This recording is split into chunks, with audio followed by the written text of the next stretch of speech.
Assalomu alaykum.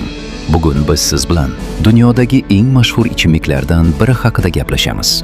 Tasavvur qiling, har kuni dunyo bo'ylab 2 milliard finjondan ortiq kofe iste'mol qilinadi. Kimdir uchun bu shunchaki ertalabki uyg'onish vositasi, kimdir uchun esa butun boshli san'at va madaniyat. Lekin kofe har doim ham biz bilgan chiroyli stakanlarda bo'lmagan. U qanday qilib oddiy bir butadan jahon iqtisodiyotining ikkinchi raqamli tovariga aylandi. Bugun biz Efiopiya tog'laridan tortib zamonaviy megapolislargacha bo'lgan qiziqarli yo'lni bosib o'tamiz. Tayyor bo'lsangiz, boshladik. Kofening kashf etilishi haqidagi eng mashhur hikoya 9-asrga Efiopiya tog'lariga borib taqaladi.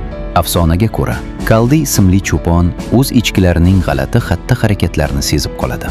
Echkilar ma'lum bir butadagi qizil rezavorlarni yegach, g'ayritabiiy darajada faollashib, tunda ham uxlamay qo'yishadi.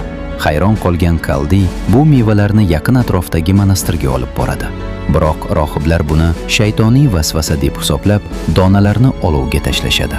Shu lahzada olovdan taralgan mast qiluvchi va xushbo'y hid hamma yoqni tutib ketadi.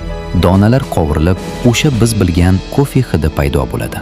Rohiblar qovurilgan donalarni yig'ib, suvda qaynatishadi va hosil bo'lgan ichimlik ularga tuni bilan ibodat qilish uchun kuch berishini anglashadi. Shunday qilib, kofe o'zining zafarli yurishini boshlaydi. 15-asrga kelib, kofe Yamanga yetib keladi. Aynan Yamandagi Moka porti dunyodagi kofe savdosining asosiy markaziga aylandi. Arablar kofeni nafaqat iste'mol qilishdi, balki uni yetishtirishni ham tizimlashtirishdi. Eng qizig'i, ilk kofexonalar ham aynan Yaqin Sharqda paydo bo'lgan. Ular Kave Kanes deb atalgan. Bu joylar shunchaki ichimlik ichish maskani emas, balki odamlar siyosat haqida bahslashadigan, shaxmat o'ynaydigan va yangiliklar almashadigan haqiqiy intellektual markazlar edi. Shu darajaga borib yetgan ediki, odamlar bu joylarni donishmandlar maktabi deb atashardi. 17-asrda sayyohlar va savdogarlar orqali kofe Yevropaga kirib bordi. Lekin Yevropa uni darrov quchoq ochib kutib olgani yo'q. Venetsiyalik ruhoniylar kofeni islomiy ichimlik va nasroniylarga xavf tug'diruvchi suyuqlik deb hisoblashgan. Hatto Rim papasi Klement 8 bu ichimlikni taqiqlashi kerak edi. Biroq u kofeni tatib ko'rgach, bu ichimlik shunchalik mazaliki, uni faqat kofirlarga qoldirish gunoh bo'lardi.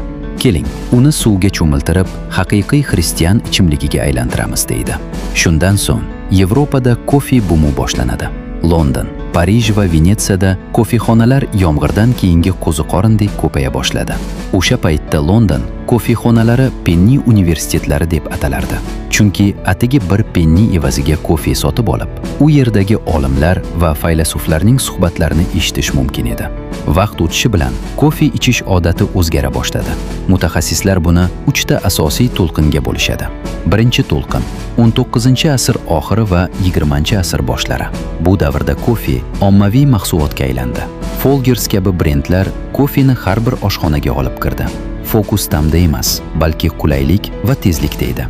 Ikkinchi to'lqin 1960 yillar. Bu Starbucks davri. Odamlar kofening turlarini, latte, cappuccino, espressoni o'rgana boshlashdi.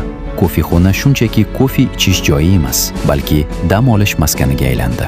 Uchinchi to'lqin 21-asr. Biz yashayotgan davr.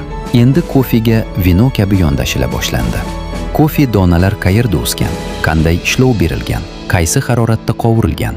Bu specialty kofe davri bo'lib, bunda sifat har narsadan ustunligi bilan ajralib turadi. Bugungi kunda kofe bu global iqtisodiyotning ajralmas qismi. Braziliya, Vyetnam va Kolumbiya kabi davlatlar dunyoni kofe bilan ta'minlab kelmoqda. Zamonaviy texnologiyalar esa kofeni hatto kosmosda ham tayyorlash imkonini bermoqda. Kofe tarixi bu shunchaki ichimlik tarixi emas. Bu insoniyatning muloqotga, bilimga va energiyaga bo'lgan intilishi tarixidir. Keyingi safar bir finjon kofe ichayotganingizda bu kichik donalar Efiopiya tog'laridan sizning qo'lingizgacha necha asrlik yo'lni bosib o'tganini bir eslab ko'ring. E'tiboringiz uchun rahmat. Agar video yoqqan bo'lsa, like bosing va kanalimizga obuna bo'ling. Izohlarda yozib qoldiring. Siz kofeni qaysi usulda ichishni yaxshi ko'rasiz?